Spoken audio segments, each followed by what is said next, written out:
Hi, everybody. Welcome to the show. This is the Daytripper Photo Show on panoramic photography, panoramas. We have my good buddy Gabriel Bousquet with us tonight. Nobody can see. Sorry, I wasn't here last week. I was drowning and swamped in work, and life happens sometimes. Well, we missed you, buddy. Well, it's nice to be missed. Navi was exceptionally humorous, though, so she made up for some of your humor. Good. Yeah, she pitched. The great thing about her humor is that it's actually funny. It was a lot of fun, and Blake, of course, helped out, and it was good having Blake on the show. So thank you to Blake for pitching in. I was His saying humor is not funny. Well, no, it's funny actually. What is funny is my mother emailed me later. She says, "I really wish Blake was easier to hear because I really like what he says, but she couldn't. I guess the tone of his voice or whatever, she couldn't make out what he was trying to say. So, yeah, people want to hear what Blake has to say. She thinks that she likes what he says because she can't hear what he's saying. That's his secret. But if you could actually hear him clearly, you'd realize that you don't like. I'm just kidding, Blake. You know I love him. We go way back, Blake and I. I'll just say Gorilla Pod and leave it at that. Okay. On to the actual show. We have another guest who's going to be on shortly. He's just finishing something up. His name is Don Komarechka, and some interesting stories to go along with the whole Don Com thing. So we'll get to that once he shows up on the show. We'll talk about it. But panoramic photography is something that we're going to talk about. And the reason for that is because it's summertime and people are going on vacations and taking really cool pictures of all these really great places. And unfortunately, they're coming home with these pictures that just don't pop. They don't give them that feel like they were there. Have you ever done that, Gabe? Been on a vacation, taken all these photos, come home, but like, it just doesn't feel like I was there. It just doesn't. No, all my pictures are incredible. Good point. So no, because the camera doesn't capture. Not only does the camera not capture what you're actually seeing, but it doesn't capture. The camera captures this. And you see this, and you see the cabana guy over there mixing a drink, and the hot blonde ordering another mojito, and you see more, and the sounds and the smells and stuff like that, and any trick that we can use with a camera to bring more of those peripheral vision elements into the image, it will help to make it more real. Absolutely. I couldn't have said it better. Absolutely true. And that's just it. We have our peripherals. We have all this stuff. And if you can't simulate that in your photo, it's not going to feel the same way. So today we're going to talk about that. We're going to talk about how to use the gear, because there's a lot of gear that goes into making panoramic photography. Sometimes, not all the time. There's a lot of cameras these days that have it all built in. Right? Cell phones, camera phones, stuff like that. And there's other kinds of things that we could talk about as far as technique and how much you overlap and so on. But we're going to get to that all in a little while. And the fact that we have Don coming on the show soon, I think is really cool.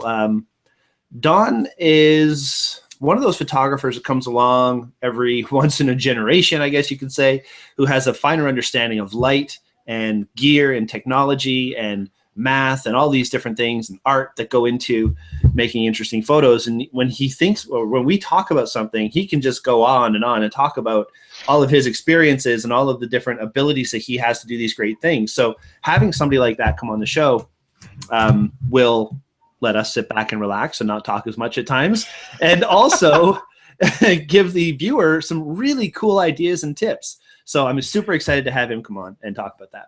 Another cool thing that I really appreciate about Don, and I'll say this when he's not here so he doesn't get an inflated ego, is I know a lot of people. Photography, especially nowadays, is the marriage between technology and art.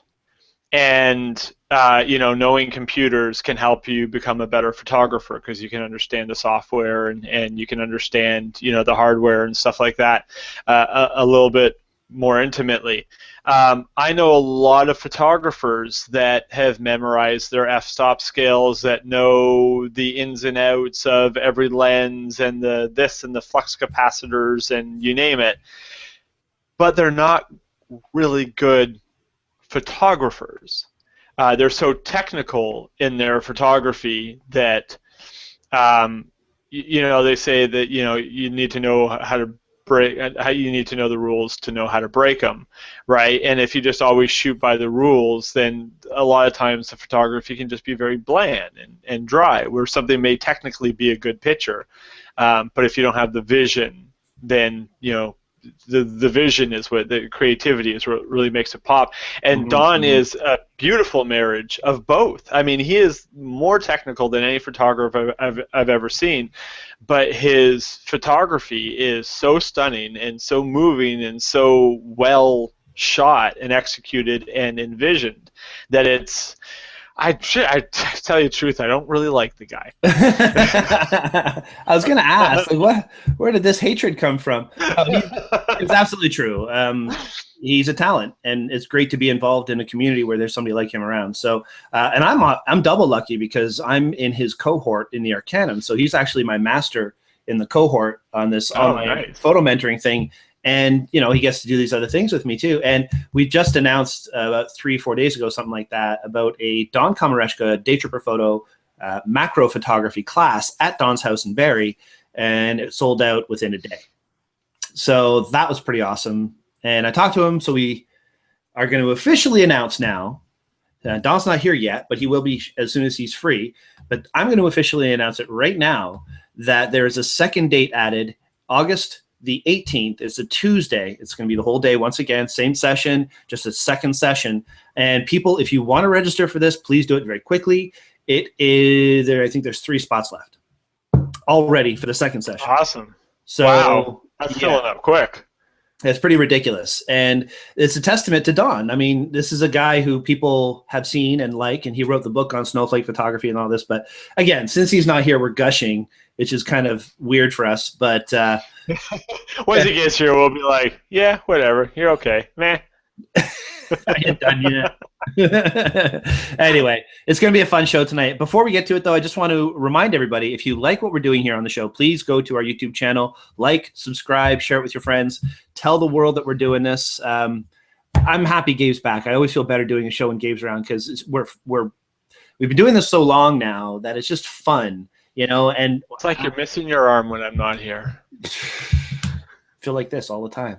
Anyway, it didn't translate well to what I was trying to say. But anyway, bottom line is we have a great time doing this. So, guys, if you feel that and you want to appreciate it, just click like. That'd be great. Also, join the community on Google+. That's where all the magic happens. And by the way, the reason why these 2 sessions sold out so quickly, while the second session is not sold out yet, but it's not even announced. I haven't even posted it to the website yet. And there's only 3 spots out of 9 remaining. So the reason why these things happen is because I announce it on the community first. If you want to be involved in these really unique sessions, you have to be a part of the Daytripper community on Google+, because that's where we tell everybody everything ahead of time. And then it gets announced to the public, and yeah, everybody can join in then. But join that community, Google+, Daytripper Photo, check it out.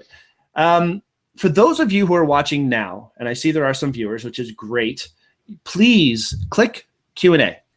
Along the side of the window here, if you have your mouse over the window that you're looking at, hovered over along the left side, you'll see something say Q&A. Click on that on the right side of the screen, right where I'm pointing. It's actually my webcam, but around there is where you're going to type in your comments and questions and stuff like that. So if you do know where the Q&A and you want to, let me start again. If you do know where the Q&A app is and you've clicked it, say hi. Let us know that you're watching, and we'll see you, and we'll say hi back. And if you have any comments during the show, post them. We'll answer them right here live in front of you and stuff. Okay, and by the way, our awesome sponsor, LensPen, came through once again. You weren't there, Gabriel, and I'm a little bit disappointed, but I know you were having fun. But last Saturday, Ross, myself, and a bunch of us went to the Orangeville Rodeo. Ah, yes. So cool. Like, we did this last year, too. The rodeo is just a lot of fun. It's been asked of me to put a Daytripper session at the rodeo. Not interested in doing that because I just want to go and have a good time. So at the rodeo, we're all taking our pictures, and we're at one end, and the horses and the bulls and snot and everything's flying all over the place. And all of a sudden I look down at my camera, and it is just coated in dirt and dust. Yes. So without these suckers, without these lens pen moneymakers kits that I brought with me, it would still have all that dust all over the place. So thank you, Lens Pen, for sponsoring our show and for giving us some of these moneymaker kits and some of the lens pens and cloths and so on that you've given us, because on every single time that I go out shooting, there's an occasion to use a lens pen device. So very cool. Thank you very much. And Don. Hello. You're here. I am. So were your ears burning?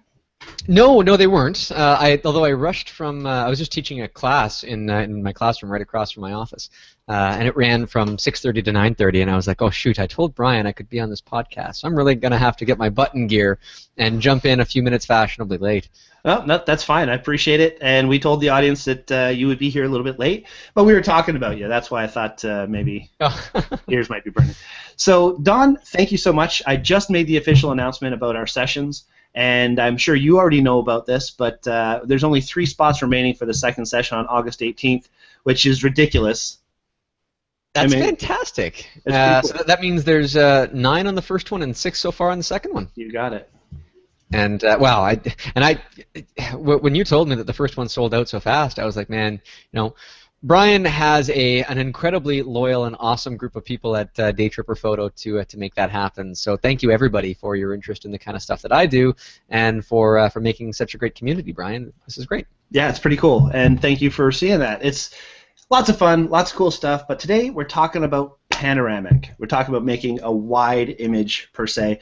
Panoramic photography is kind of like an extensive, unbroken view of what you're trying to see, and that is what we're going to talk about tonight. So what I've done is I've kind of broken this down into different things. And Don, I'm going to do a share here so you can get these notes and you'll be on the same page as us. Alrighty. I'll put it in our chitty chat right here. Boom, bang, done. Okay, you should have that there. Yep. Great, and you're already approved. So good. So basically, I'm going to go into the concept of panoramic photography. I'm going to talk about some different cameras that do panoramics in camera. I'm going to do some quick chat about the nodal point, because I believe in every discussion about panoramic photography, it should at least be discussed, although many of us don't need to get into it too much. And I'm sure Don will have a really good insight into the nodal point for panorama. Oh, I want you to take over that one, Brian. Oh, good God. Tell me that there's a Mac versus PC war about nodal point in photography. Tell me, like, some people are like, you must nodal, and other people are like, it doesn't matter. Well, I mean, there are points where it matters, but very few of them. Okay. Exactly. But we should talk about it quickly. We're going to talk about handheld panoramics, which is pretty much all I do. And then we're going to talk about some software and some different things you can do. So hopefully we'll be able to get through this quite succinctly and have a fairly decent 1-hour show, like we always do, right, Gabe? It's always an hour on the nose. On the nose. It's our never ever. Ever, ever. Ever? Ever? Okay, so let's talk about the concept of this panoramic photography. Now, I've done a lot of panos. I know Gabe's done panos. I know Don has done some pretty awesome panos. The concept of making a pano is to make a single photo out of many other photos to create a larger panoramic view. Now, there's other reasons for doing panoramics as well. For higher resolution photos, you could take a panoramic of something this big, make it 17, 18 photos, and then have this super high-res image where you can do extreme cropping and zooming and all that kind of stuff. One of the things I always like to talk about, though, is when you're making a panoramic, always shoot in manual exposure. Now, these are just blanket rules and concepts to talk about right now.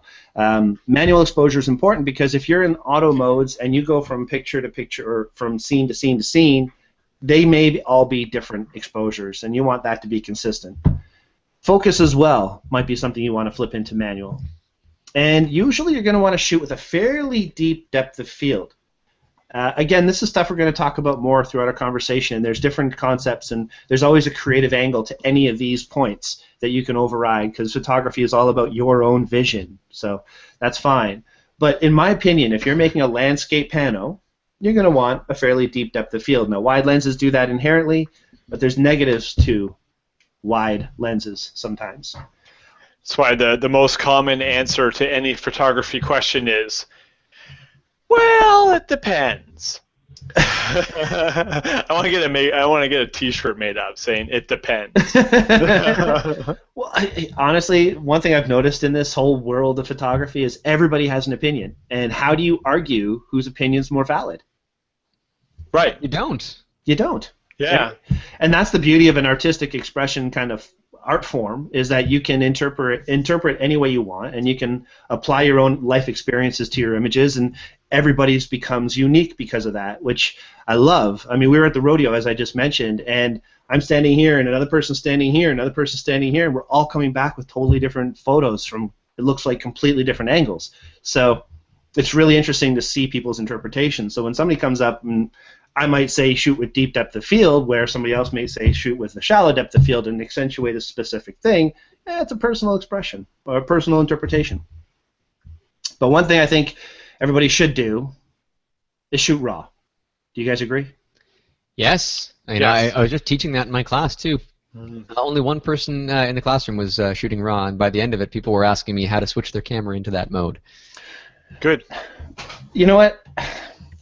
I love that, and I think everybody should shoot raw. But when Darren was on our show, he always made a very good point, how when you shoot raw, if you tell your 90-year-old grandmother that it's better to shoot raw because, you know, it gives you better picture quality, and then she comes back to you and throws her computer at you because she doesn't understand how to open the pictures and she has to edit everything and blah, blah, blah, then, you know what, raw wasn't the right choice for her. But bottom line is, if you're a serious photographer and you're trying to make images that you can massage and work with and, you know, print on your wall and do things with, yeah. If you're watching this show or taking a course with Don Komarechka, or, you know, any Daytripper event, you're a serious enough photographer that raw is going to benefit you. Well said. Yes. Yeah. The answer to the question, should everyone shoot raw always? The answer is, well, it depends. But I just got raw functionality on my S6, and it's you go from a 3 meg file to a 25 meg file, and it makes all the difference in the world. But there was a couple of occasions that I was told not to shoot raw by clients. They didn't want raw files. I was doing some event photography or some ski race photography a couple of years ago, and the client didn't want to handle raw files. They just said, make sure you get the right exposure in camera. That's what we're paying you for. And then these just kind of go up for the participants in these races to download. And that's fine. There's always use cases in many different ways. There's nothing in photography that you can say a rule for that is absolute. There's always exceptions to it. One thing I do have to say, though, is, Don, your office is looking pretty snazzy. I'm nowhere near done. There's still lots of stuff that needs to go up on the walls, and I need to change the blinds in the background and all that stuff. But yeah, it's coming together. I've had congrats on the new digs. Thank you. And so you should see the classroom that I'm building. I'm just putting all the finishing touches on that, which I'm sure a lot of the Daytripper photo people will be seeing shortly. Absolutely. Yeah, and it's a never-ending battle. Welcome to home ownership. Yeah, no kidding. I just had to replace my furnace. Oy vey. I don't even want to talk about it. Anyway. Okay, so I think we've established that ultimately any of the things we talk about on the show is up for interpretation, which is all fine. I mean, that's great. What we're trying to do is we're trying to help people come up with some new ideas, be inspired to try something different. And by the way, speaking of being inspired, our photo challenge is still Panorama. So the photo challenge for this week, all through next Wednesday, is Panorama. And if anything we talk about on the show tonight helps you make better panoramic photos, then submit those for the photo challenge, hashtag them Panorama, and put them in the weekly photo challenge wall on that page. Very cool. All right, guys. So what can we talk about here as far as types of different panoramic images to make? I know that I've done a lot of them where I take different layers. So there's multiple layer panoramics. There are wide panoramics, just standard wide angle panoramics, where a lot of cameras these days, somebody will grab their camera and they'll just go click, click, click, click, click, click, just like that. After, of course, they take their lens cap off. I don't want anybody writing in afterwards saying, but Brian, your lens cap was on. No, it doesn't matter. I'm not taking pictures. So doing this is something that people do when they make panoramics. Do you guys ever do this? Yeah. Well, I mean, there's an occasion for that sometimes, depending on how quick you have to move. But it's not my usual. What I'm saying more than that is Is right, yeah, vertical as opposed to horizontal. Right. the problem is a camera. Well, it's not even a problem. Just the thing to know is a camera has a 3:2 aspect ratio image sensor, so it's wider than it is tall. And if you were to go like this to take your panoramic, you end up with a very long but very short photo. So if you can take that and flip it so it's a portrait position, you're getting the taller part wide, and you can get that same image with more image to see. Just something to think about. There's the first tip of the night. So there's one thing you can do. There's also 180-degree panoramics where you're going across an entire scene. So you're getting much, much more in than just a standard, slightly wider than you see. What is the angle, the angle of view of the human eye in general? Well, the focal length is around 44 millimeters. Angle of view is a trickier thing because we have two eyes, right? We see in panorama, right? And so, I mean, is my peripheral vision, like if I put my hands here, I can still see my hands because I have very good peripheral vision, but does that mean that that is necessary to replicate an image within that? Well, I don't know, because my vision becomes very, very faded as it goes further away. It's hard to concretely define it in terms of numbers, as we so want to do in photography. Yeah. Whereas human vision is a much more organic, in many ways, experience. Absolutely true. But we can see wide. And the key is, if we use a lens that is too wide, we end up doing what Don is just suggesting. When you go too wide, it starts to distort the image. So if you have a lens, like I have a 10 millimeter lens on the shorts right here, so that's equal to about a 15 millimeter on a full frame. And if I were to take that and take a picture at the edges, it is very stretched. So if I were to use this for a panoramic photo, at its widest point, I'll end up with weird pieces doing things all over the place in my photo. Stretching here, stretching there. I'd have to do a lens correction for each image so that it's not all squished on the sides, or stretched, I should say. So you don't always want to be shooting a panoramic with the widest lens. If you do, there's special software to help you with that. Again, Darren is somebody who uses a fisheye lens for real estate photography, and he's got this special software which would correct and adjust and give you a very clean image. It's not a case set that you'll find many people getting into. Same thing we talked about nodal point a few minutes ago. We'll get more into that. It's not something you use all the time. But for those conditions where you're trying to get that perfect panoramic and you need that really wide lens, you need that special software to adjust that. That's right. You summed it up nicely. I know that Lightroom can have profiles for individual lenses. Can that just be used when you import to fix the distortion on there? Yeah, so now when you're fixing distortion, every lens to some degree will have distortion, right? And sometimes it's very, very minimal. Like I have the Canon 24-105 lens, and it has a tiny little bit of barrel distortion at certain settings. And so it makes the lines that should be vertical back into vertical lines instead of having a bit of a curve to it. But some lower quality lenses or extreme wide angle lenses, like fisheye lenses, have ridiculous distortion. And so, you know, I'm just kind of going through some of my images here. Can I do a screen share for a second? Please do. I was hoping you would. So, you know, I'm just trying to bring up some images. Let me just do a Lightroom share. These are infrared shots taken in Bulgaria. And this is a very, very wide angle image that is from a fisheye lens. Now, it doesn't have a lot of distortion on the horizon because I'm shooting roughly straight on. And this is pretty much right out of camera. There's lots of processing I normally do to these images. It's the one that was there when I opened Lightroom. But if I go into where I usually have a higher resolution screen, here we go. Lens corrections. So if I have the basic lens correction panel here, I can click on Enable Profile Corrections. And what do you know? This line down here now becomes straight. Whereas in the original one, you could see how curved that is, right? But it's also taking all the stuff at the edges of the frame and throwing it out of the image. Because in order to correct for the distortion, it has to make these lines straight by pushing things away. And if I were to really look in on these pixels, these are really stretched. And if I look back towards the center of the frame, the image quality is fine. And if I look at that region of the photograph when it's not corrected, I mean, it might be a little bit soft because of the way the fisheye lens, the quality works, but it's not that bad compared to when I hit that button, it really pushes pixels in a bad way. So you have to be conscious of how far you're pushing them.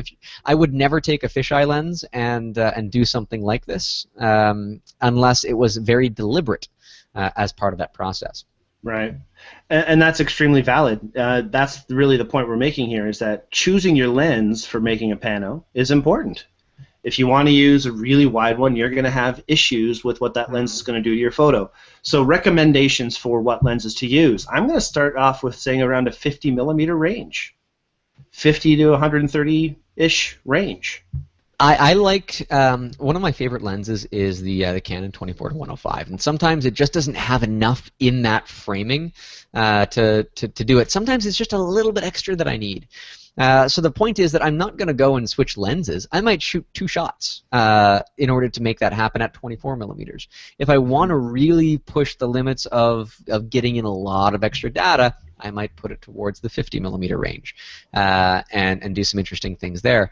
It's kind of fun to think because I did some testing very recently, and I had a classroom that had I think 9 people. And this is the classroom. I'm going to show you a picture of my classroom here. It's actually built better than it was in this particular example. But this is a photograph taken with a the 11 to 24 millimeter lens. The new Canon. I didn't like it very much, at least not for this kind of work. It was just way too wide. And so if I look at this canvas on the wall, you can see that it is so thick.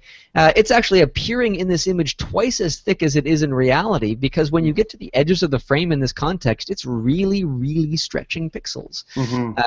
And so, yeah, wider is not always better. Sometimes the better option is a panorama. Now, with a group of people, panoramas are very tricky, so that might not be an option there. But okay, I'm rambling now, Brian. What do you want me to do? Wide lenses aren't very good for a group of people either, especially if the women are on the end, because then it just stretches them right out and nobody likes that. So. Yeah, and so if people are trying to get a really nice pose or figure, wide-angle lens is pretty terrible.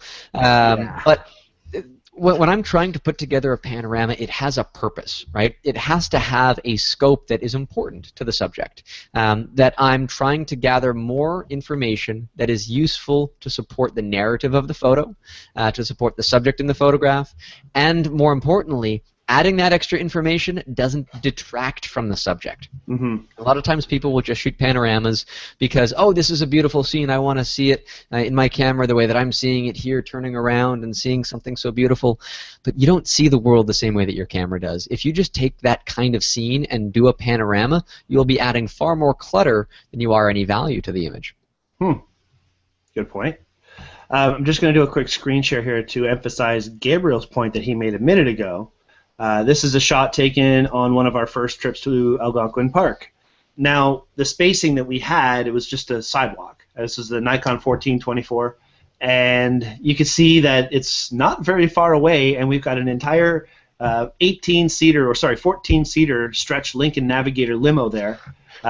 So I was able to get everybody in the photo, but poor Ingrid on the far left, or right side, I guess you could say, she hates this photo, so I'm just going to get rid of that now. It will stretch things on the edges. That's not cool. Lots of different things you could do. Before we get any further, though, I don't want to get too far without going to the Q&A. Heather, hello, and Andrea, both of you, hello, and Ron as well. Thank you guys for watching the show. It's awesome that you've taken the time tonight to be here and see what we're talking about. And Charity, you're absolutely right. You say better late than never. You're not late. We still have another week that you can make a photo, and you can always change your post that you've given. So by all means, if you learned something tonight and you want to redo your panoramic, go for it. You didn't suck at your panoramic this week. I'm just saying, okay? You didn't suck. Okay, so keep on chiming in, everybody, with the Q&A, and if you don't remember how to do that, just hover your mouse over the window, choose the Q&A button on the left side of the window, and on the right side, you'll be able to talk to us and let us know what you're thinking. Panos are a lot of fun. Oh, yes, there's another one she asked. Is the rule of thirds exempted from panoramic? I don't think so. I think that the reason why the rule of thirds exists is to prevent having important things right at the edges of the frame and right in the middle of the frame. And I think that regardless of how you crop, if you take a regular photograph and you crop the top and the bottom off, then the rule of thirds still applies to the content within the frame. In fact, that might be why you're cropping it that way. So if the rule of thirds applies to your photograph, it should also apply to a panorama. It's the overall vision of the image you're trying to create. It should still have a certain impact, right? Exactly.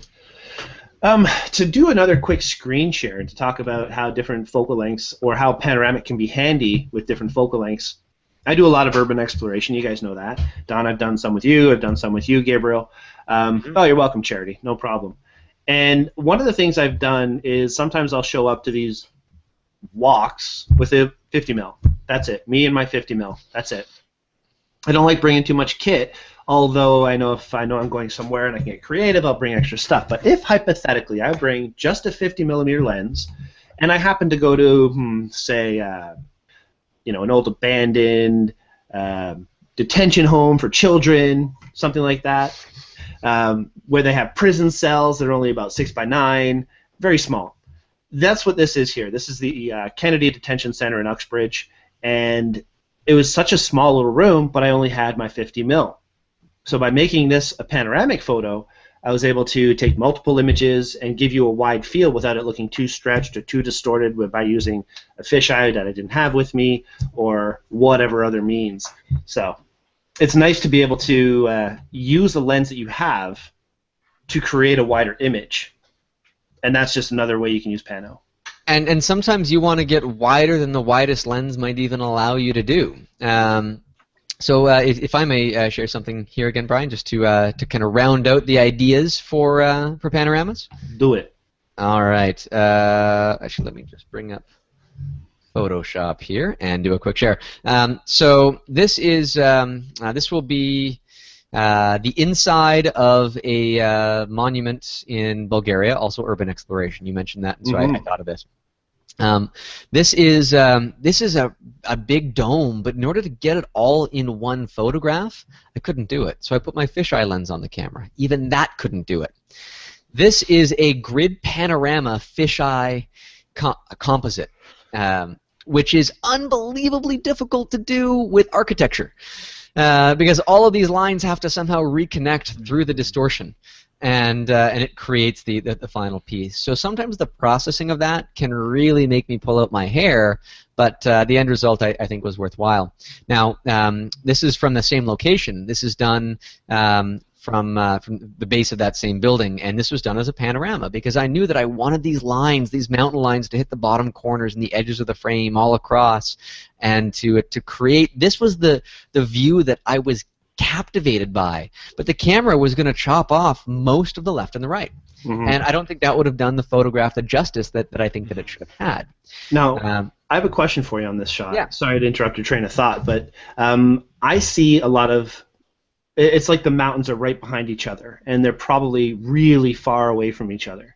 Were you using the 24-105 and zoomed in for this, or was this just a wide shot with fisheyes and stuff? No, this was the 24-105, probably much closer to the 105 range, because I wanted that compression. Right. I wanted those mountains to appear like layers, not like completely separate things, right? And so that was a decision that I had to make based on the focal length of the lens. The longer your focal length, the more compressed those things are going to be. But in choosing that, I'm limiting how much I can get into the frame, right? If I want to have the best of both worlds, I need to be shooting this as a panorama. There's no question about that. Right. And this is, by the way, this is the building. This was just more of a sample shot to show the structure. This is the big dome that you've just seen the picture of. Around the other side of the building is where those mountains are. And there's this big tower as well. So I got to thinking, that tower looks kind of interesting. What's up there? And I talked to some people about, it's funny because I met a lot of English-speaking people inside of this abandoned building. And one of them was going up the tower and said, oh, well, come along if you want. So we went up this tower. This is like 26 flights of stairs through a complete closed-in concrete coffin, I'll call it, climbing up in the dark. And so when you get to the top, it's actually quite interesting. But it's funny because here's me and my wife. This is on our honeymoon, by the way. And we climb up to the very top of this tower, just broken metal and things all over the place. And the reason why I'm showing this image is you see my camera. It's mounted on a travel tripod with a fisheye lens on it. And the tripod legs you can't see because it goes beyond the edge of the frame. They're fully extended all the way down. At that point, I would take the tripod and fish it out over the edge of this tower in order to get a field of view that was extremely wide and got the edge of this tower, which had a very interesting, I don't know how well you can see it, there's this star structure on the side of it here, this the star pattern. Mm-hmm. So here we are up on these little things here, and I want to get the camera out over the edge far enough so that I can see this star. Well, I shoot this, and I realize, okay, this is great, but I need to do this as another fisheye panorama, as a vertical panorama, to get the tower itself and the star and all of the surrounding landscape and the beautiful sky that was over top. Well, sorry, I just had a brain explosion. So the camera is dangling precariously over the edge here. I put it on a 10-second timer and I fished it out, and then I would adjust the angle that the tripod head was at. And so this is a 3-shot vertical fisheye panorama in order to get that field of view that told the story that I was trying to tell. It was the only way to do it. And so knowing what variables I have to play with, that's how I kind of come across the good image. That's awesome. And you know what? Use your mind when you're out shooting, people, and that's the point. Think about the shot before you take it. Envision what you want to make, and then use your equipment to make that happen. I mean, Don, you were there with your 24-105, I'm sure, but for that photo, you had to use your fisheye. You made the conscious decision, this is what I want to do. I know I can do this in post to fix it, and that's what you had to do. And well, and to say that is true, but I also used that 24-105 to shoot distant landscapes from that same location. I used it inside the interior dome area to get close-up details. I used that lens a lot in addition. Mm-hmm. But when I realized I wanted to go wide, and my widest lens was not wide enough, I had to start using panoramas as the solution to that. Yep, excellent. Well, there's a lot of other things that we can use to make panoramics as well. I mean, cell phones. Why didn't you just use your cell phone, Don? Well, that's a good question. I probably could have done something interesting with my cell phone. The picture that you had just seen was of my wife and I was done with somebody's cell phone. So I mean, there were cell phones involved in that. Mm-hmm. My wife used my cell phone to take a picture of me precariously over the edge. And so I climbed beyond the barrier, and I'm trying to get my camera. This is with, I think, the 24mm lens or the 24-105, one or the other. And I'm leaning out as far as I can while I still have my hand just barely on something to give me a semblance of that I'm still connected and not falling. And so yeah, I would use other, and I think I might have shot a panorama from that particular angle, but I didn't stay there long. I wasn't going to worry about using a tripod out there on the edge of this tower with nothing. It's pretty windy up there too, so the pictures don't show you that. Wow. Well, I mean, think about what you're trying to do. Make the photo that works for it. Sometimes you have to put your life in God's hands, apparently. But then there's other uses for panoramic. Like Gabriel, you were amazing at our last fireworks class, going around in the background with your cell phone doing panoramics and photospheres and things like that too. Yeah. So, yeah, and that's the photospheres. Like you get some tools with cell phones that you can get with DSLRs, but it's a lot more work. Where with with my S6, I can load up the Google default camera, and you can take a panoramic, or you can do a 100% 360-degree picture, and then when it uploads, the user is not only able to drag it around and interact with it, but they can put it on compass mode so that when they're holding their camera like this and they move it like that, the picture moves around them as if they're standing right there, and it's interactive. So yeah, cool. Panoramas are so wonderful for making people feel engaged, to feel immersed in a particular scenario. Mm-hmm. I liked it because it gave me a really good reference for how far the vehicle was from where we were sitting, how big the field was, and I'm doing the screen share of our fireworks event here, and you can see way off to the side over here, there's our fireworks vehicle, and here's all of us, and it was straight out, so this panoramic really distorts how things were, and It's when you're sitting in the tent taking the pictures, you were looking straight ahead at the fireworks, where in this photo it looks like it's more off to the left or something. But it's an interesting way to do that. Lots of cool stuff that you can do. All right, so when you're, oh, here we go. This is the one I was looking for. I had an opportunity, a couple of years ago, and I can't believe it was that long ago, and I'm hoping to get another opportunity in the not-so-distant future. Here we go. To one of my customers does concrete molding for high-rise buildings downtown. So I got the opportunity to go up on this crane up there, and of course it was a Sunday, so the construction elevators in this building were not working. So you climb up the stairs all the way to the top, and then you climb up the ladder on that crane, but it gives you the opportunity to get some really cool pictures that you wouldn't normally get access to. That's cool. And I know some people, Gabe, will kind of urban explore their way onto some of these construction cranes. So good on you for having permission to get that shot. Yeah, I have permission for most of them. Absolutely. And I went with a friend of mine, and he was riding in the bucket there, and I was trying to get some cool pictures of him in the bucket. And sometimes they have that whole thing where you kind of forget where you are when you're trying to get the picture. So there I am hanging off the side of the crane, I don't know how many hundreds of feet above the air, trying to get the picture of my buddy in the bucket. And he's like, I think you were the pitcher that day. So, but it was, I always said I love not only where I take photography, but where photography takes me. Mm-hmm. And at least in that scenario, Gabe, you had daylight when you were climbing up all those stairs. Yes. Yes, which was a lot easier that way. That's a cool shot. So, now I'll close down this. Very nice. All right, so I have one other question about the camera stuff. And Don, I've been hoping that maybe you can answer this. Is the sensor size relevant when you're making panoramic images? Oh, sensor size is always relevant, but not really. It depends, Brian. It depends. So there's our favorite T-shirt. Well, I mean, sensor size determines a number of things in photography. It determines how much you can capture in any given frame, given your the focal length of your lens. Right. So the identical focal length. I'm not talking about equivalent, but the identical focal length on a full frame camera will give you a wider field of view than the same exact lens on a crop sensor camera. Mm-hmm. So if you were using, say, a 50mm lens on a full-frame camera, you might not need to shoot a panorama. You might need to just maybe crop a little bit off the top and the bottom.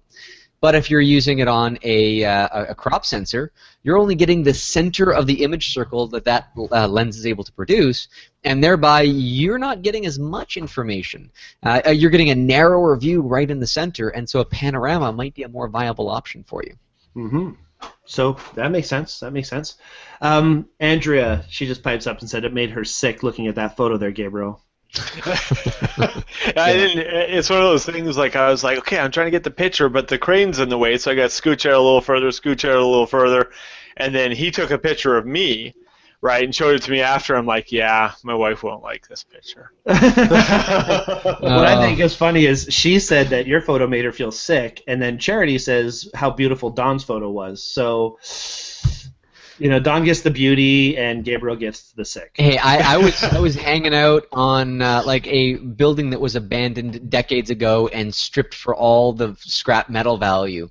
Yeah. If anything makes you sick, I think that you're worried for your safety in one of these two things. Better be. Has somebody pillaged the concrete of all the rebar? Am I okay here?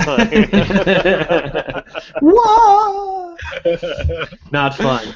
Yeah, that's the thing. UE guys. We love it, but you got to be careful.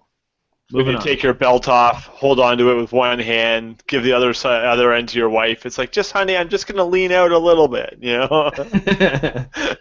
Okay. Yeah, that honeymoon would end pretty quickly if I had done something like that. Ooh, not a good start to a marriage at all. Nodal point, I have to say it. Nodal point. Now, the reason why we say the nodal point isn't always relevant is because what happens is parallax. If you have a tree here and a tree here, I'll do this so you can see me. A tree here and a tree here.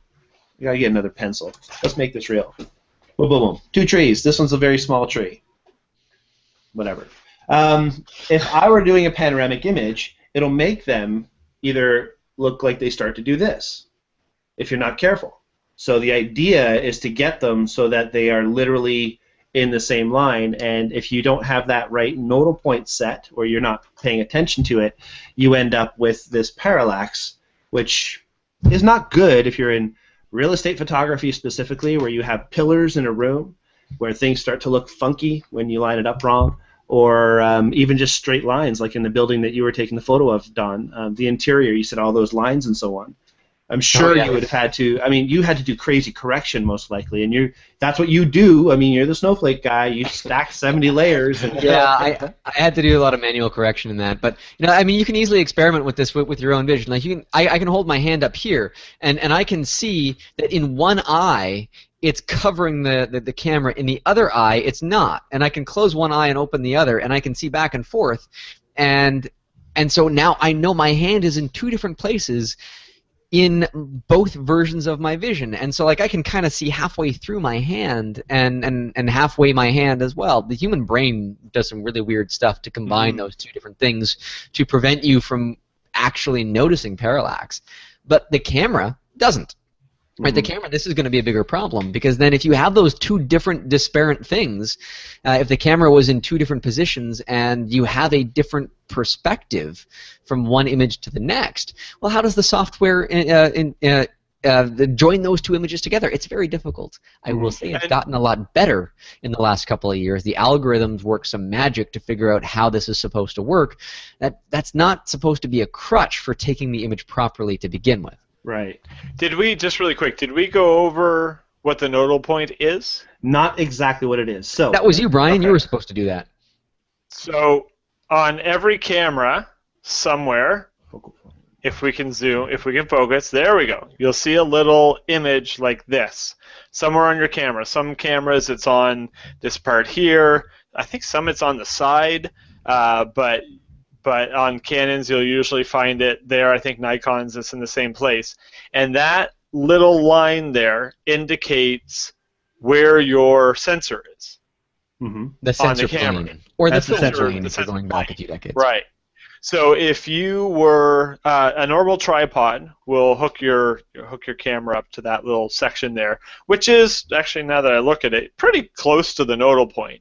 But when you turn your camera, it doesn't turn always even with your sensor plane, and so they make certain brackets and stuff where you can put your camera in the bracket and put it on the tripod, and when you rotate your camera, it'll rotate it on sort of an even axis so that your nodal point stays in the same place the whole time.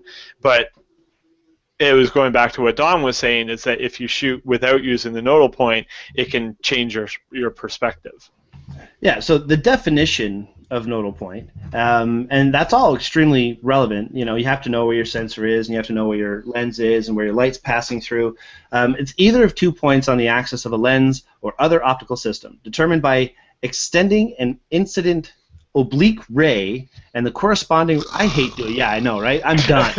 It's blah. Basically, what it means is the entrance pupil, where that is. So when light passes through a lens, it crosses over itself, and where it's crossing over itself in the entrance pupil or whatever, that's where your nodal point would be, and the point would be, you know, whatever, and you want to keep the camera spinning on that exact point. Well, I'm glad you mentioned that, Brian, because that point is not your sensor as well. Right. Now, the sensor point is important to figuring out where the nodal point is, and that's why these brackets need to know that information. The nodal point is, okay, so if you have light passing through any lens, it will converge to a point, and then those lines kind of split off on the other side. And so the resulting image is upside down. It flips. But exactly at the point where those lines converge as they're flipping around, That is the nodal point. Yeah. And that's dependent on a number of factors. That's dependent on the lens that you're using more than anything else. Sometimes that point of conversion is actually outside of the lens and sometimes in the camera body, but it depends on the sensor size, it depends on a lot of different factors that are designed all to work together. And so if I'm going to be rotating the camera along that nodal point, then that is the one point where I am most likely to remove as much parallax as possible. Right. But I will stress that is not important in a lot of cases. It's Right. only important when you have something very close to the camera that Right. is affected by this parallax. So if I'm doing a landscape that has like distant mountains, like the ones that you've seen, I don't worry about that. That's not material whatsoever. If I spend all of my time worrying about the nodal point, I've just wasted all of that time. Exactly. Yeah. No, very well said. And that's really the point of the conversation, is that depending on what you're doing with your panoramic photography, most of this you don't need to worry about, the nodal point part of it. And it's important that we talk about it because those people that do want to get into it, if they start noticing there's that parallax going on, it's because you didn't pay attention to the nodal point. And when you buy accessories like tripod heads and things like that for panoramic photography, they're usually things that are basically putting your camera in a position so that it's hovering directly over the nodal point of your system. So unlike this, where my camera would be mounted off to the side like this, it would be right where the nodal point would be, and you can adjust that. And tripod heads like the Nodal Ninja and other heads and so on, they play on that by saying it's finding your nodal point. Hey Brian, can I use that as a segue to talk about this guy here? Segue on. All right. So this is a panorama head. This is designed as a 5-way panorama. And so this has motions, as most pan heads do, to adjust the camera. If I have the tripod down here, of course I don't have a tripod attached right now, but if I have the tripod down there, I can rotate the camera this way, I can rotate the camera this way, in the way that a pan head would normally work. But let's say my tripod is not level on the ground, and then I adjust my camera such that I can create the level up here to be perfectly straight, but down here it's not. So that if I were to rotate the camera, you'll notice something weird happening with the tripod, is that now this head that was straight a second ago is no longer straight, right? If I put it back here, it looks pretty straight. If the tripod itself is on an uneven surface, and you straighten out all of your adjustments, and then try to rotate the bottom of the tripod, then the camera's going to be doing some weird thing like this. So you need to make sure that the tripod legs are straight. But this particular head is designed for panoramas, so that if my tripod is on some really weird angle, let's say it's off coming out like this in some strange way, well, the top of this tripod can actually rotate around. So this has a second rotation mechanism at the top. And if you have that, then you have the ability to get a straight panorama, even though the tripod itself is doing something really weird if you're, perched precariously and you can't really get the leg straight, or you just don't care to if you're looking for convenience. So this is the one that I was showing off was the Enduro 5-way pan head. This is the PHQ3. I think they make a lighter version of it as well. And I've used this for panoramas very successfully, especially when I want to have the camera mounted in a very strange way, with the camera with an L bracket on the camera to mount it vertically and then pan it around from that top head. It works really well. That's a really good point, because one of the points I was going to mention with your tripod use is make sure your tripod is level and your camera is level, or else, like you say, when you start turning that around, it'll start like one of those rides at the fair. So, yes, Charity, I'm going to go to the Q&A here. She says, I have a Canon Rebel T3 18-55 and a 75-300 lens. Am I able to shoot panoramics with either of those lenses? Absolutely you are. There's no reason why you couldn't use any of those lenses at any focal length, and it would work. You'll just get a different impact. I would probably say, if you're going to do that, maybe the 18-55 at 55 millimeters with a slightly smaller aperture, f8, f11, and see how that works out for you. Even shoot at 18 mil. 18 is not really too wide, and on a T3 that would be an effective 27, 28, something like that, 32 mil. So it's not going to give you too much curvature and distortion. It'll look very nice and clean. Yeah. But what I would say is to carry that point forward, on any lens that you're using, regardless of what it is, when you're putting a panorama together, oftentimes software will do this automatically, but it's good to make reference of it, is you need to remove distortion and vignetting before you start the panorama process.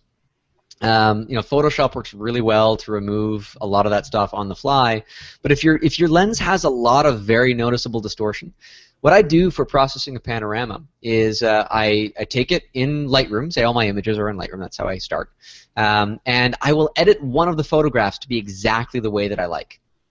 And what I'll do is I'll copy and paste those settings, including having clicked that button that says lens correction, so that I'm removing the vignetting and any of the distortion from that frame. I'll take that and all the other adjustments, the exposure and contrast and clarity and everything else, and copy that to every other image in the set. There might be 20 of them for all it matters. There might be 2. And then send those edited and corrected images off to Photoshop for it to start putting that panorama together. And usually Photoshop is smart enough to make it happen very well. Sometimes, though, Photoshop fails. As good as its algorithms are, it might not have whatever secret sauce is required to make those images align properly. I remember there was one specific instance, and I was looking for the file. I can't find it right now, but I was shooting a panorama of Niagara Falls. And I was shooting fairly zoomed in and vertically. And some of the frames has like the big mist coming up of the falls. On one side, there's the big mist, and on the other side, there's the big mist. And in between, the frame that connects them together is really misty. Photoshop had no idea how to combine them together because there was no frame of reference as to where those 2 pieces should go. So luckily, right before I decided to do a panorama, I took a wide shot. And so I had a map for Photoshop to align things to. And so what I had done, and this is, you only encounter this when you encounter problems, but I had loaded them all up into Photoshop as layers and aligned them, including this map layer. And it wouldn't align properly unless I had this overarching piece for Photoshop to use as a reference point to put the other pieces where they should go. And then I deleted that layer. It's no longer necessary, and then I selected all of my other layers and blended them. This is the long way that you put a panorama together without using the photo merge tool. And so there's lots of different ways that you might encounter problems when you're putting together panoramas. Another one is sometimes they don't overlap enough, or there's some weird distortions and things, and Photoshop just doesn't put things together the right way. On a PC, I'm a PC user, I've got a wonderful tool called Microsoft Ice Image Composite Editor. It's free from Microsoft Labs, and just in the last couple of months they've updated it. And it will do really cool adjustments on projections. You could project it as a sphere, project it as a cylinder, adjust these projections. We'll get into what that means in a minute, but you can choose very carefully what it is that you're going to be producing as a panorama, how you want it to look, and then send that back to Photoshop as layers and deal with it however you do. So it's not just Photoshop that is the tool. If you have problems with Photoshop, look for other solutions. There's lots of third-party software that can do panoramas. A lot of it costs a lot of money, depending on what you're doing. Well, let's touch on that for a quick sec, because Charity's asking, what if she doesn't have any software? She doesn't have Photoshop, Lightroom, or any of that. Yeah, well, Microsoft Ice is free, for one. If you're on a PC, then go for that. I mean, that's I use it only when Photoshop fails, and only because on a PC or with my Photoshop work, Photoshop is my workflow. I begin and end in Lightroom and Photoshop, and I don't like to go to other software unless there's problems in that workflow. Mm-hmm. If that's not part of your workflow, if you don't have anything, and you're on a PC, use Microsoft Image Composite Editor. Yep, on a Mac, I'm not a Mac user. There's probably tools out there too. I don't know if either of you can speak to it, though. I don't know about Mac specific that's free. Andrea says she was going to mention Microsoft Ice as well. Gabriel, have you got any thoughts? You're muted. Sorry about that. Is that better? Yep, I can hear you now. Okay. I was hoping you would come to me in a little bit. I was just trying to pull up a picture, but there's been a few panoramics that I've shot completely by accident. And so when I shoot my pictures, mainly with my phone, but with my camera as well, if I do a bunch of pictures of something and they automatically upload to Google Photos, and it realizes that I've taken a bunch of pictures of a certain area, it will just automatically merge those pictures into a panorama for me. That's right. So that's the Google Auto Awesome feature that would do that. Yeah, and it's really cool. And It it's like, is. oh yeah, here's this panorama we made of you for you. And there's this one thing the other day where I had all these kids playing around on the lawn, and I took a picture of this kid doing a somersault and this kid running around and that kid sword fighting, and I had enough of the lawn that it merged it into this big panorama with all the kids playing and stuff, and it's like, wow, that's kind of neat. I was trying to get individual pictures, and it made this huge picture of all the kids having fun. That's very cool. Sometimes you just don't know what that's going to do. So that's another thing you could use. Google, just upload your photos to Photos for Google Plus and all that. Yeah, for the Auto Awesomes and stuff. Yeah, that'll do it too. Charity says right now she uses Picasa. I used Picasa, must have been maybe 8 years ago. I don't think I've used it since. I'm not really qualified to talk much about it. Andrew said Microsoft Ice is a standalone. You don't need a photo program to stitch them together, so that's kind of handy. So yeah, try Microsoft Ice, Charity. That might work for you. And if not, Lightroom and Photoshop is only $10 a month, and you can have access to all the stuff that we do. So something to think about. And like this one here, I was taking a bunch of pictures of Jaden on the swing, and it made a panorama and put him in there twice. Oh, cool. Because the only thing better than Jaden is two Jadens. Awesome. Okay, so thank you guys. That was great. We talked about the right lens. Oh, sorry, I got ahead of myself there for a second. To go back to the question that you were asking about, will your 70 to 300 or whatever work? This is a panoramic I made also in Niagara with a 70 to 300 lens at 70 millimeter, and it's, I believe, 8 images, 4 on the top and 4 on the bottom, and it worked out very well. It's from the top of the Skylon Tower. It looks pretty good. One thing is funny. We talked about how you could use panoramic photos for ultra-high resolution images. You don't realize how high resolution these images are until you start to get in here. Whoops, I didn't mean to do that. And this was a photo that I actually put in iStock Photo, and it was refused, eventually pulled off of iStock because the logo on this bus. Seriously. This was my biggest grossing stock photo of all time, and as soon as they caught on that the logo was on this bus, which is right there. Well, you can edit that out, can't you? I did, and I resubmitted, and they didn't reaccept me. What? Yep. Oh. So these panoramic images can be so high res, you can get right in there and see all the details. So that's a pretty cool thing to do. Well, and there's a lot of stuff that I that I deal with in my photography that might involve panoramas in other contexts as well.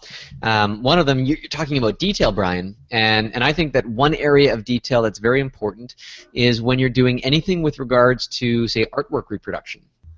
And so I'm going to do a screen share if I can that will show one of the images that I had produced for an artwork series. This is a painting. This painting measures like 8 feet by 6 feet or so, depicting the taking of Ypres in World War I. And it's a whole series of paintings, I think 36 paintings in total, depicting the events of World War I that was done to commemorate the 100th anniversary of the beginning of the war.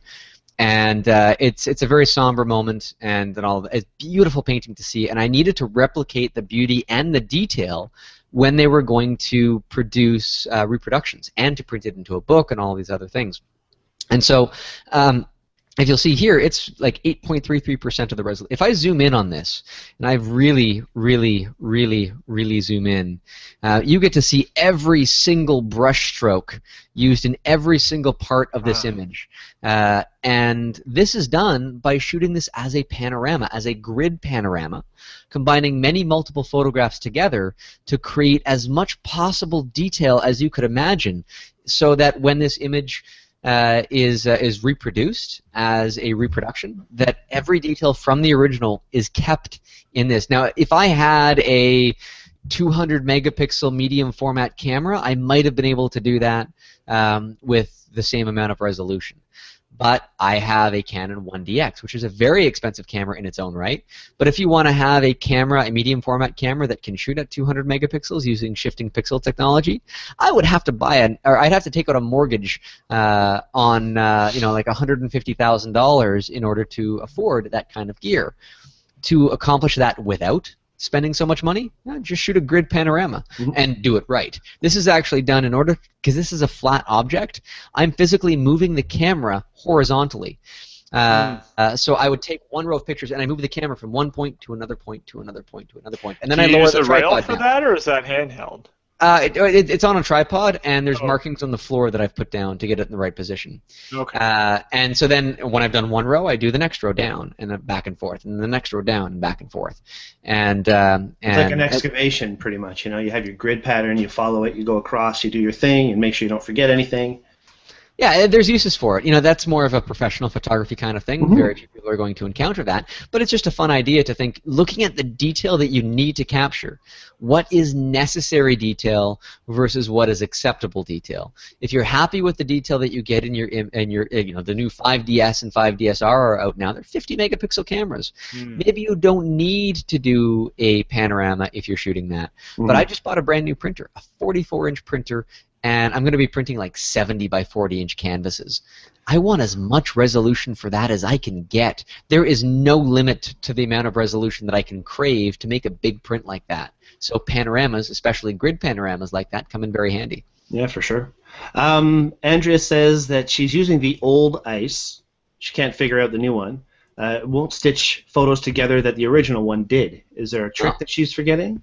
Well, I mean, it is a brand new interface, so if you're using the new one, things are in different places and might function a bit differently. I haven't encountered a problem where it hasn't worked for me, though. It still is the magic bullet when Photoshop fails. I've only used it 2 or 3 times because, Photoshop still does a pretty darn good job, and I only have to go there when Photoshop doesn't do its magic. So I wish I had an answer. I'm sure it's sort of a case-by-case scenario. You'd have to see the images and know what it might be doing wrong. Okay. And thank you, Andrea. Appreciate that. Glad you liked the photo.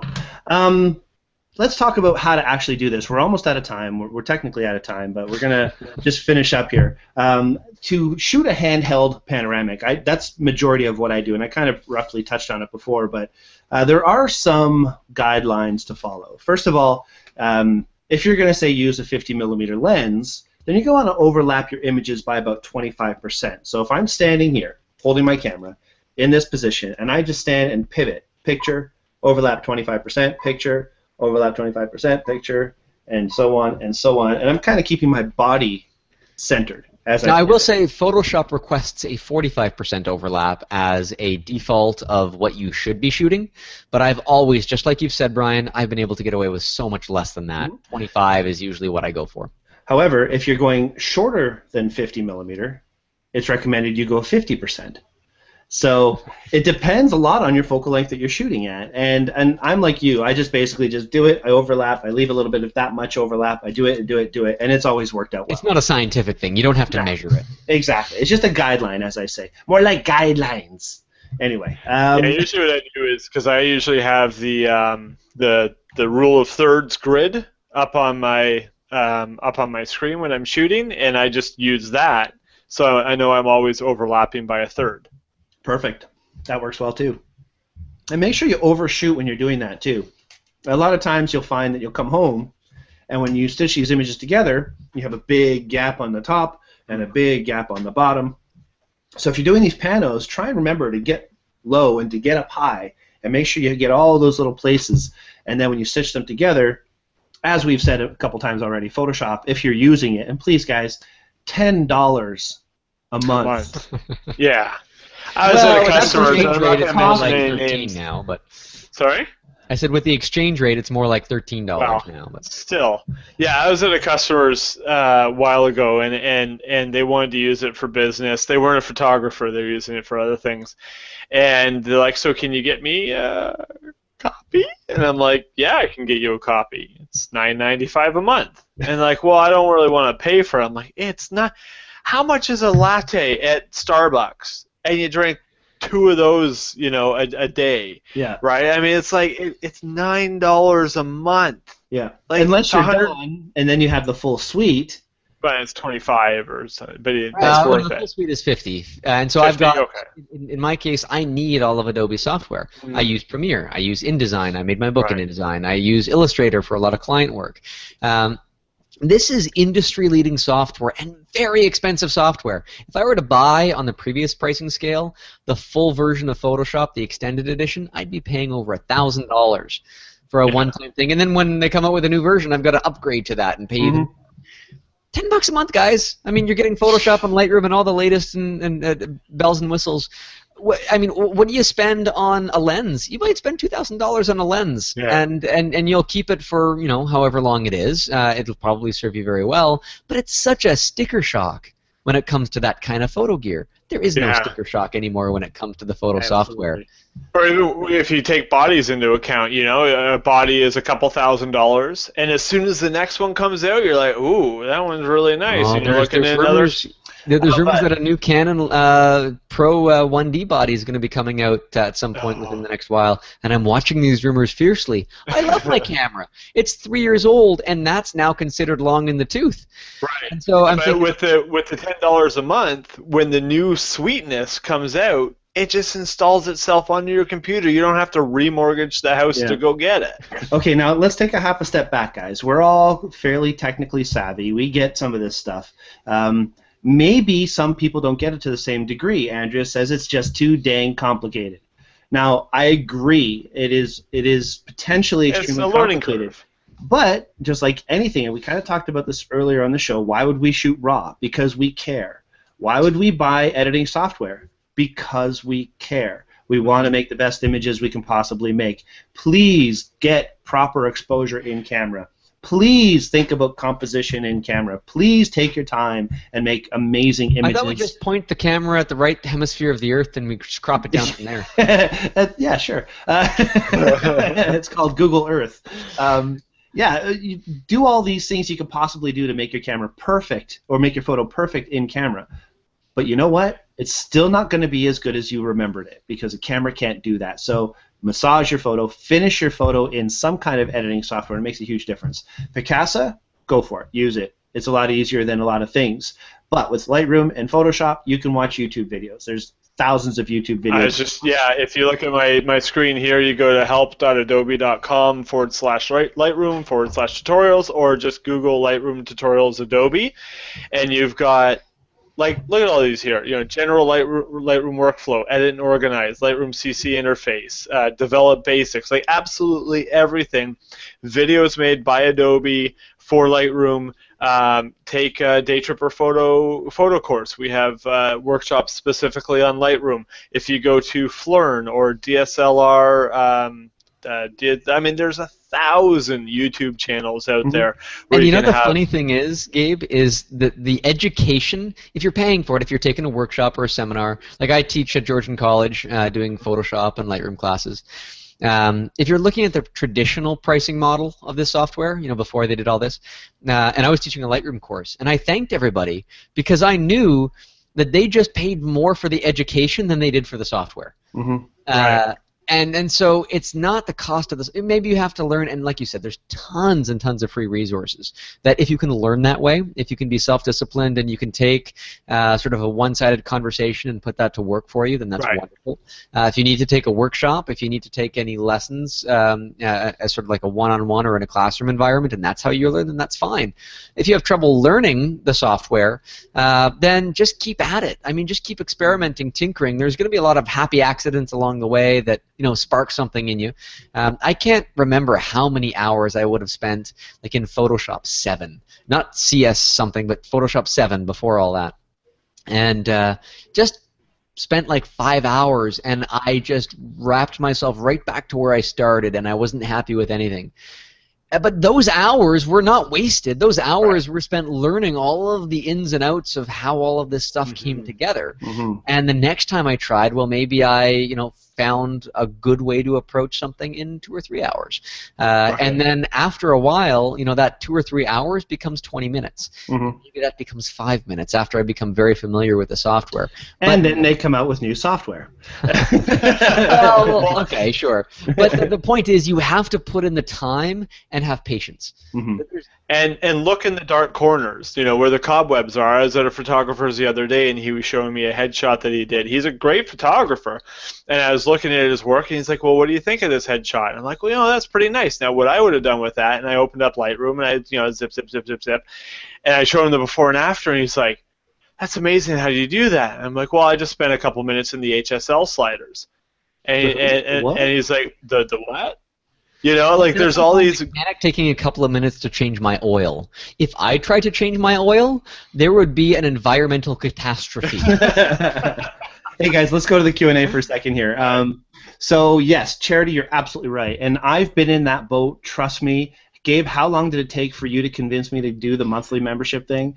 Oh yeah. My biggest argument was I don't want to spend $10 a month. I just don't want to commit to spending more money. There's money going out all over the place. We don't want to spend more than we have to. But for me, for my life, and for what I do with my photos, I had to do it. I bit the bullet, and I did it, and I don't regret it. If you can't afford it, then don't bother. As Andrea says, you can buy Corel PSP. It's $59. You own it forever. There's AC/DC that you can get for free. There's Picasa that you can get for free. Heck, do it on your cell phone. Download Snapseed. Yeah, Snapseed on your cell phone, amazingly powerful. Sure, but you know what? We're not sponsored by any of these people. We're not trying to push and sell you software. Right. We're just saying if you want to merge things like Panoramics, you have to get something to do that. That's all. Yeah. We're just telling you the toys that work the best one for of the people are involved in Daytripper, Denis, was telling me that he had used Corel and was very, very happy with the software. And they're a Canadian company. Yep, he loves it. And so there are people out there that use the software that love it. And I'm not going to say it's capable or not. I don't have personal experience. But I think that just find what works for you. The problem is, though, that most of the tutorials, the stuff online, they're going to be centered around Lightroom and Photoshop. The learning material is going to be centered around that. So that might be where you want to focus. Got it. Well, I think that was a pretty full show. Thank you all so much. Don, awesome for you to be here tonight. I do want to share one final thing. It's only going to take me 30 seconds or so to do this. I hope you guys can hang on for it. I just want to share this one photo. It's the photo that's actually behind me in my room. Just to say that a panorama doesn't have to be shot as a panorama. This is a single shot that I cropped a lot of the top off of, because this lightning shot, there's no way I could have made this into a panorama taking multiple shots. This has to be one single frame. Right. And I have this printed on the wall as an 80 by 20 canvas. And even from a single shot, if you know how to eke out the resolution in a shot like this, you can do some really wonderful stuff with a single frame. Panorama is an idea. It doesn't have to be a technical process. Right. It doesn't have to be taking multiple photographs and putting them together. If the idea is worthwhile for you, shoot multiple shots. In this case, the idea couldn't be executed that way, but I still wanted a panorama, so I found another way about it. I just wanted to kind of set that down as a final note. No, that's a really good point, and I'm glad you did that. Panorama comes from the Latin word wider than normal. It's funny. I actually went to the dictionary to find out the original definition to see if there was one of those, and no, there's not. Pano. That's pretty much for wide. Okay. So you're right. Okay, so thank you both. Again, Don, thanks a lot for being on the show. And thank you so much for doing these macro sessions with us. I'm so excited, and I'm so proud that they've sold out so quickly. And as of tomorrow morning, the second August 18th session will be on daytripperphoto.com. So anybody who wants to go on there, there's 3 spots remaining, and I really hope that you guys take advantage of this and register for that. It's only $245 for a full-day class right there at Don's place. Gabriel, dude, we got to go out shooting. We got to do more together, because I don't see I know. at all. It's been a busy summer for me. Well, we'll correct that in the winter. We'll spend more time together in the winter. There you go. I'm your winter friend. I just want to say quickly to Don that you kind of follow me around everywhere I go when I'm listening to This Week in Photo, or you're a fellow Twist minion, or most of the other photography shows that I listen to. You're a guest on them at some point. So I hear your voice very often. So Well, thanks for that. you can. You know, it's interesting because I know that you and I have both conversed and we have a sort of a friendship, and I'd like to meet you more in person at some point as well, not just Brian. But you know, it's funny because I hear from a lot of people where, you know, I ramble on podcasts a lot. I rambled a little tonight, but you know, when I was on one of the latest episodes of This Week in Photo, you know, I'm just rambling. I'm just it's stream of consciousness kind of stuff, and I'm glad it makes sense for you. I'm so glad that my rambles are coherent, and that's about all I can say for that. Yeah, you see, my son rambles and I tune out, but you know, you ramble and it's like, wow.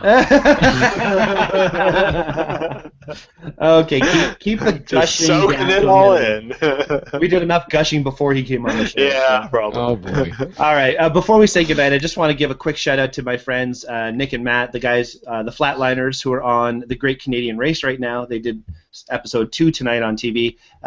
These guys are 2 wrestling friends of mine, the Flatliners. Flatliners represent.